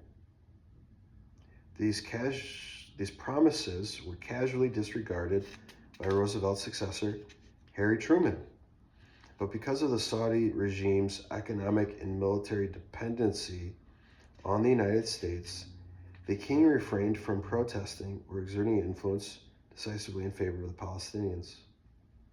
Nor did any of his 6 sons who succeeded him. This dependency and the ignorance of generation after generation of Arab rulers about the workings of the American political system and international politics would consistently deprive the Arab world of any possibility of resisting American influence or shaping U.S. policy. By contrast, the Zionist movement applied a highly developed understanding of global politics, complementing its origins in Europe among well-educated assimilated Jews, such as Theodor Herzl and Chaim Weizmann. The movement also drew on deep roots and extensive connections in the United States. Established decades before my father's meeting with King Abdullah, David Ben-Gurion and Yitzhak Ben-Zvi, later the second president of Israel, had spent several years at the end of World War I working with the Zionist cause in the United States, where Golda Meir had lived since childhood. Meanwhile, no members of the Palestinian leadership had ever visited the United States. My father was the first of his family to do so. Compared with the sophisticated grasp the Zionist leadership had of European and Western societies, of which most of them were natives or citizens, Arab leaders had at best limited understanding of the politics, societies, and cultures of the countries of Europe. So to say nothing of the nascent powers, superpowers, the Palestinian and Arab disunity conveyed by the accounts of my father, Dr. Hussein Yusuf Saig, and Walid Khalidi, the intrigue and infighting they describe were ultimately disastrous, not just for the plan for the Arab office to represent Palestinians internationally, but also for their prospects in the climatic conflict of 1947 through 1948. They entered this fateful contest woefully unprepared, both politically and militarily, and with a fragmented and dispersed leadership. Moreover, they had little external support except from the deeply divided and unstable Arab states, still under the influence of the old colonial powers, and which had poor and largely illiterate populations. This was in stark contrast to the international standing and the strong modern parastate built up by the Zionist movements over several decades. Since 1917, the Palestinian national movement has been faced with the antagonistic tandem of Britain and its protege, the Zionist project. But the Yishuv had grown more and more hostile to its British patron after the passage of the 1939 White Paper. This hostility erupted with assassinations of British officials, such as that by the Stern Gang in 1944 of Lord Moyne, the resident minister in Egypt, and was followed by a sustained campaign of violence against British troops and administrators in Palestine. This culminated in 1946 blowing up of the British HQ, the King David Hotel, with the loss of 91 lives. The British soon found themselves unable to master the armed opposition of virtually the entire Yishuv, whose potent military and intelligence organizations they had themselves reinforced during the Great Revolt, World War II. Reeling from deep post-war economic and financial problems and the unwinding of the centuries-old Indian Raj, Great Britain finally capitulated in Palestine. In 1947, the Clement Attlee government dumped the problem of Palestine into the lap of the new United Nations, which formed a UN Special Commission on Palestine, UNSCOP, to provide recommendations for the future of the country. At the UN, the dominant powers were the United States and the Soviet Union, a development the Zionist movement had shrewdly anticipated with its diplomatic efforts toward both, but which left the Palestinians and the Arabs flat-footed. The post-war realignment of international power was apparent in the workings of UNSCOP and in its majority report in favor of partitioning the country in a manner that was exceedingly favorable to the Jewish minority, giving them over 56% of Palestine against the much smaller 17% for the Jewish state envisioned by the 1937 Peel Partition Plan. It was visible as well in the pressure that went into fashionably General Assembly Resolution 181, which resulted from the UNSCOP majority report. The November 29, 1947 passage in the UN General Assembly of Resolution 181, which called for the dividing Palestine into a large Jewish state and a smaller Arab one, with an international corpus separatum encompassing Jerusalem, reflected the new global balance of power. The United States and USSR, which both voted in favor of the resolution, now clearly played the decisive role in sacrificing the Palestinians for a Jewish state to take their place in control over most of their country. The resolution was another declaration of war, providing the international birth certificate for a Jewish state in most of what was still an Arab majority land, a blatant violation of the principle of self-determination enshrined in the UN Charter. The expulsion of enough Arabs to make possible a Jewish majority state necessarily and inevitably followed. Just as Balfour did not think that Zionism would hurt the Arabs, it is doubtful that when Truman and Stalin pushed through UNGA 181, they, or their advisors, paid much heed to what would happen to the Palestinians as a consequence of their vote. Meanwhile, the creation of a Jewish state was no longer the outcome sought by Britain. Infuriated by the violent Zionist campaign that had driven it from Palestine, and not wishing to further alienate the Arab subjects of its remaining Middle Eastern empire, Britain abstained in the partition resolution vote. From the 1939 White Paper onward, British policymakers had recognized that their country's predominant interest in the Middle East lay with the independent Arab states and not with the Zionist project that Britain had nurtured for over 2 decades. With the UN partition decision, the Zionist movement's military and civil structures were backed by both of the national superpowers of the post-war era and could prepare to take over as much of the country as possible.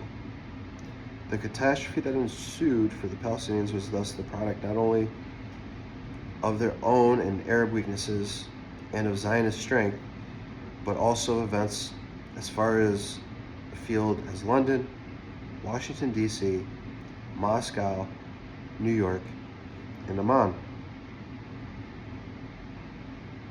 A couple more minutes.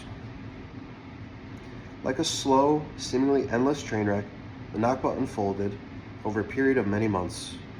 Its first stage from November 30th, 1947, to the final withdrawal of British forces, the establishment of Israel on May 15th, 1948, witnessed successive defeats by Zionist paramilitary groups, including the Haganah and the Irgun, of the poorly armed and organized Palestinians, and the Arab volunteers who had come to help them. This first stage saw a bitterly fought campaign that culminated in a countrywide Zionist offensive dubbed Plan Dalet in the spring of 1948. Plan Dalet involved the conquest and depopulation in April and the first half of May of the 2 largest Arab urban centers, Haifa and Haifa, in the Arab neighborhoods of West Jerusalem, as well as of scores of Arab cities, towns, and villages, including Tiberias on April 18th, Haifa on April 23rd, Safad on May 10th, and Beisan on May 11th. Thus, the ethnic cleansing of Palestine began well before the State of Israel was proclaimed on May 15th, 1948. Haifa was besieged and ceaselessly bombarded with mortars and harassed by snipers.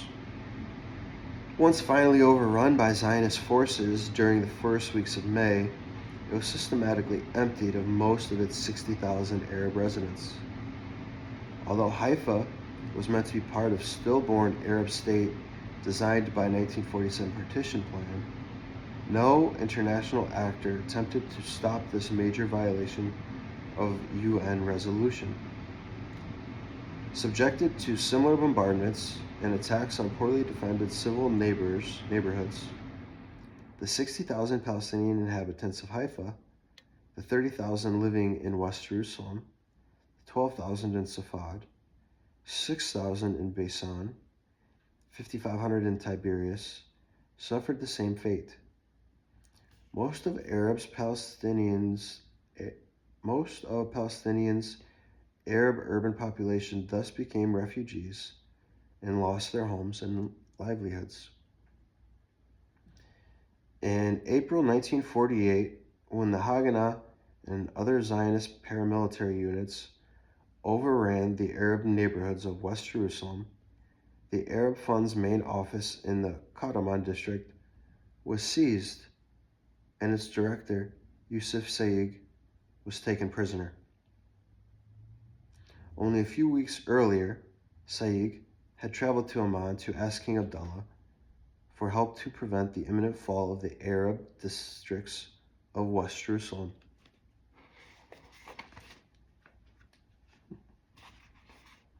However, the Jordanian consul general in Jerusalem told the king by telephone in Saig's presence that there was no such danger, declaring, "Your Majesty, who is telling you these stories that Jerusalem is about to fall to the Zionists? Nonsense." In consequence, Abdullah turned down Saig's request, and the prosperous West Jerusalem Arab neighborhoods were overrun. Prosperous. In consequence, Abdullah turned down Saig's request, and the prosperous West Jerusalem Arab neighborhoods were overrun. Saig spent the rest of the war in a POW camp, although he was not connected to the military.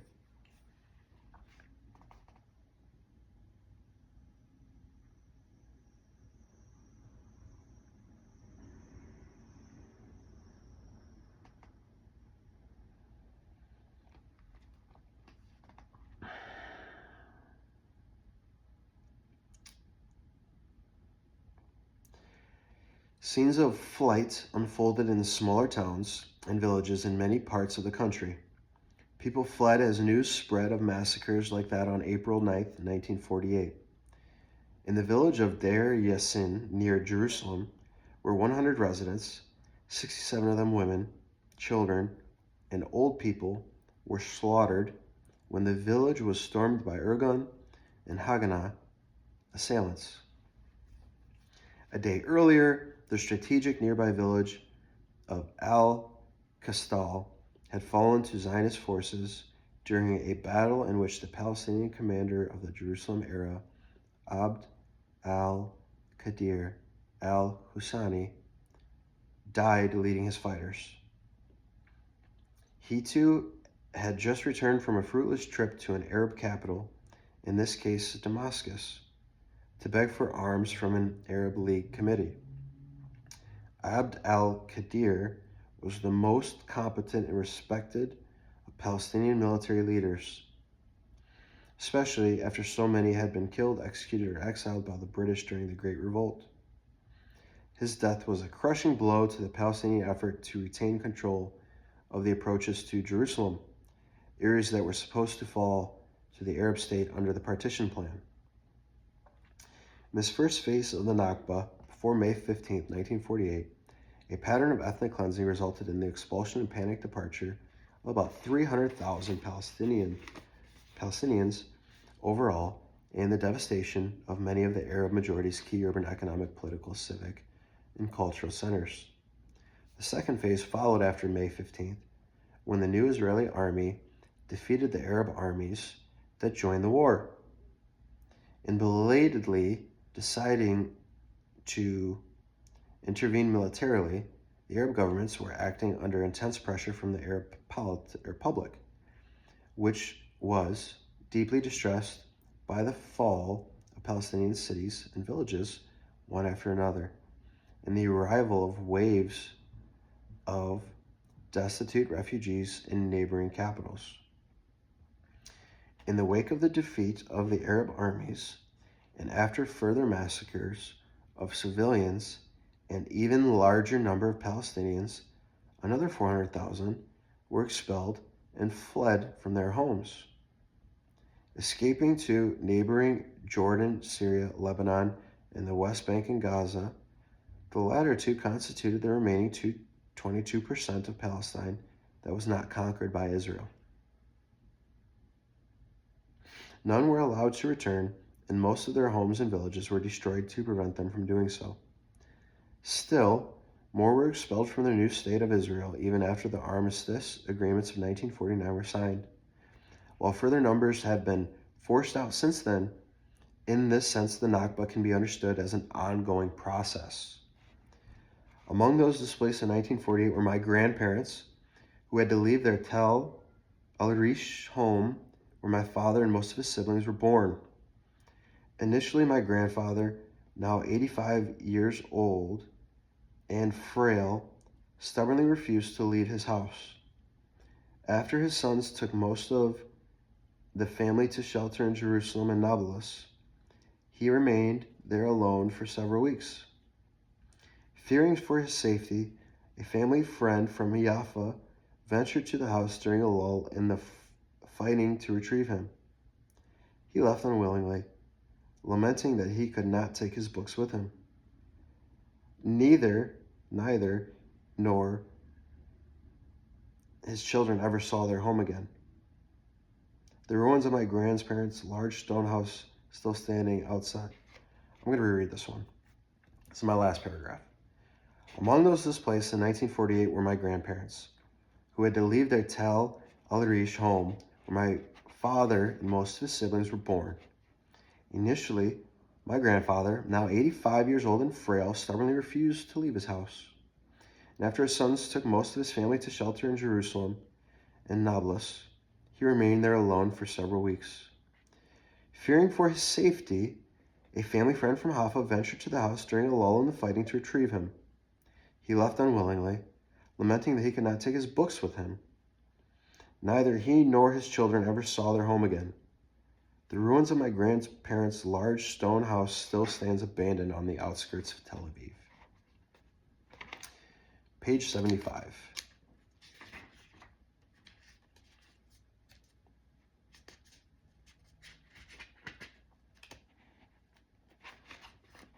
Thank you for being here. Appreciate you. Have a great day. Blessed week. See ya at the next one.